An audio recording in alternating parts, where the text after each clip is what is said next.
Situated on the bank of the Ramganga River, in the buffer zone of Corbett Tiger Reserve, Vanghat Lodge is one of the very few true wildlife lodges in India, keeping in mind aesthetics and ecology-sensitive architecture, having a small carrying capacity of visitors, and most importantly, leaving the landscape for native species to thrive. Today it is a wilderness paradise like no other. The ability to explore on foot is a rare privilege, since walking in and around most tiger reserves and national parks is prohibited. Within a radius of barely a kilometre, Vanghat offers a diverse range of habitats. Riverine, grasslands interspersed with bushes, moist, hilly edges, with rich forest all around. A whopping 276 species of birds in and around the lodge premises make Vanghat one of the top birding destinations in India. Vanghat has allowed native plant species to thrive. There are no manicured lawns, and the leaf litter allows insects to thrive whilst keeping the land fertile. Vanghat is situated about 5 kilometres downstream from Marchula, the nearest town, and it is the last lodge along this part of the river before it enters the Corbett National Park. This lodge is designed like an African bush camp, and it aims at people who want to have real wildlife experiences, but with comfort and facilities. The elephant-proof fence stops elephants from coming in and destroying the camp, but it allows access to small animals like barking deer. The lodge is directly connected to the forest on the slope of a hill, and its premises attract many birds.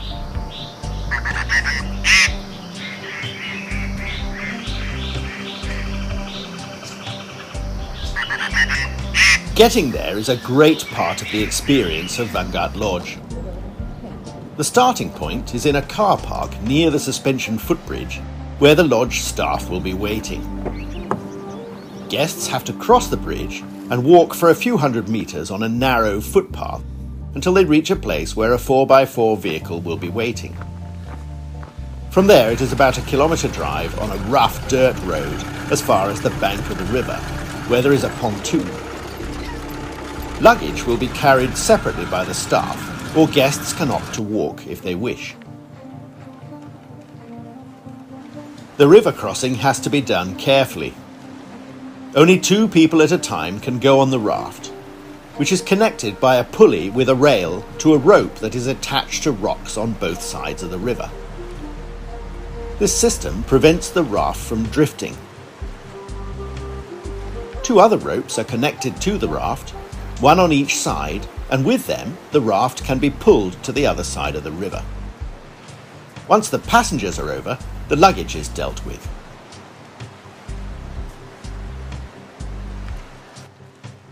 Later, it is another 200 metres walk on stony riverine terrain until you arrive at wooded, solid ground. The entrance to the lodge is a little further on, and guests can expect to be welcomed by a melody of singing birds. A short walk after the gate that leads through the elephant-proof fence, and the guests arrive in the central dining hall, where they check in and receive a welcome drink. Birdwatchers will be delighted by the sound of birds and will probably take a walk around to check out the bird life.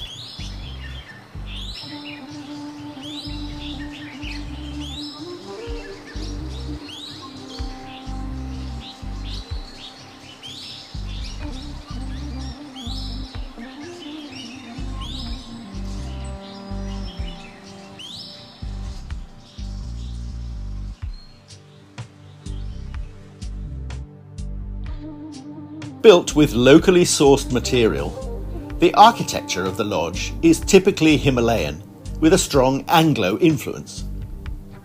The mud cottages and dining area were inspired by the Vanguja tribe's architecture. They're built as if to blend in with the forest. The buildings can hardly be detected from above. There are 9 rooms to accommodate guests, plus staff quarters. The main huts have straw roofs, and are named after birds and animals with their drawings on the verandas. The rooms are simply decorated, all with attached bathroom, and are designed to accommodate 2 or 3 people.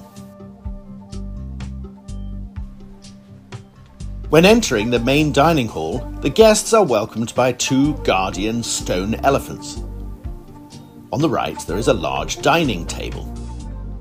The reception is on a small table on the left side, followed by a library and a table with glasses where drinking water, tea and coffee are always available. The dining hall is open on 3 sides, and on its far side there is a statue of a lying Buddha, which is the heart of the lodge. Here is where fruit, seeds and water are provided during breakfast and lunchtime, and the guests enjoy their meals together with the birds. It's like an orchestra of birds of different kinds and sizes, and a spectacular event for bird photographers.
In fact, when we had the Mahasir program, so we were primarily in a fishing lodge to start off with. If you go along the river, you'll see this whole pools full of fish. The lodge was founded by Sumanta Ghosh as an angling lodge for fishing of golden mahseer, a trophy fish that lives in the water of the Ramganga River.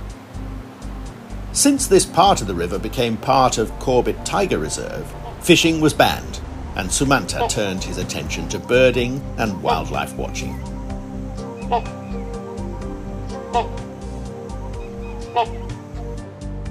Inskip House is one section of the lodge dedicated to Tim and Carol Inskip, who together with Richard Grimmett wrote the most popular field guide to the birds of India. There is a large room which serves as an auditorium and a shop which sells products that are produced locally, like honey and jam, and materials made of reeds. Carol Inskip likes to spend time in this lodge. Affect many birds directly. Well, they do, I suppose. The main activities the lodge has to offer are walking safaris, accompanied by a naturalist. The easiest and most productive walk is through scrubland and along the river on the far side of the lodge, as far as where the river enters a gorge where it is impossible to pass. If you see some bird, then you can... The walk starts with a briefing by the guide just outside the fence in a place overlooking the scrubland. The guests then walk down some steps, leaving the wooded area, and follow the path until they reach the river.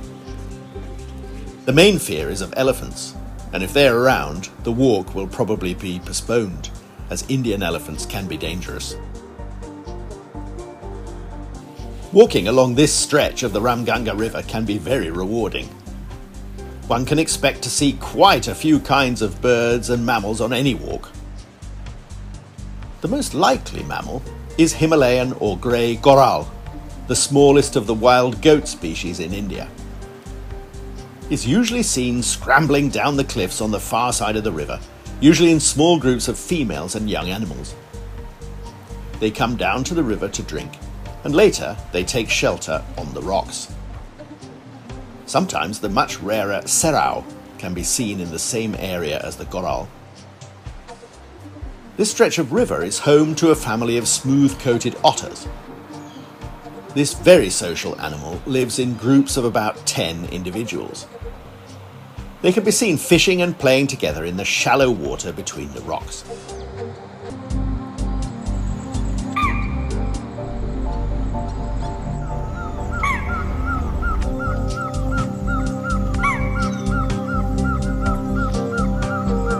presence of a tiger is always felt in Vanghat Lodge. Those that keep their ears open will certainly hear the alarm calls of deer a few times during the morning, evening and night. The guide will probably point out footprints of tigers on the sand near the river, but only very lucky guests will be fortunate enough to see the animal itself in its full glory, like this group of British birders on a winter's morning.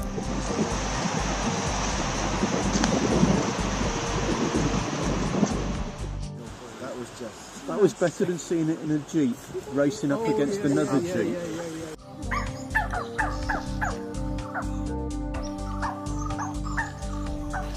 Down in that direction. Yeah. Birdwatching is very rewarding by the river. Common birds that are associated with fast-flowing rivers are all present. Crested kingfisher, plumbeous and white-capped water redstarts, brown dipper, river lapwing, little and spotted forktails are residents. In winter, wall creeper can be seen between the boulders next to the stream and sometimes on big rocks. There is a pair of lesser fish eagles that have established their territory here, and a juvenile Pallas's fish eagle is often seen.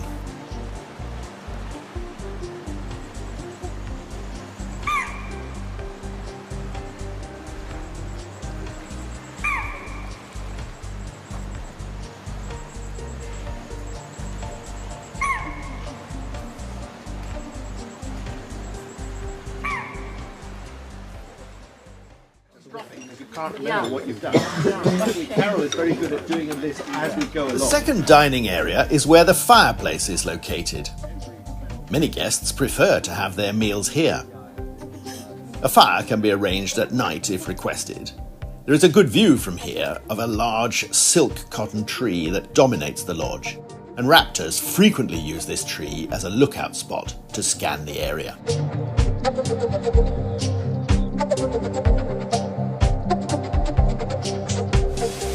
For guests that stay longer, the lodge can offer a trek to a waterfall. This involves another crossing of the river using a different pontoon. It's further downstream and the process is similar. After crossing the river, there is about half an hour's walk in a forest until one reaches the waterfall. The walk starts along the river and later climbs up the steep hill through mixed forest, which is dominated mainly by sal trees. After crossing a few streams, the trekkers reach a large side nullah. From here, it is a short walk along this nullah until one reaches the waterfall. There is a resident tawny fish owl in this forest, but its whereabouts changes from time to time. Sometimes it roosts on trees next to the river, downstream from the waterfall. The watchtower at the far end of the lodge property has a view over a waterhole where many animals and birds come to drink. It is high and it gives photographers a chance to shoot images of birds on trees at eye level. It is open at all times and animals come here to drink at any time of the day and night. Although it is mainly deer and wild boar that come here, one can never quite know what to expect at Vanghat.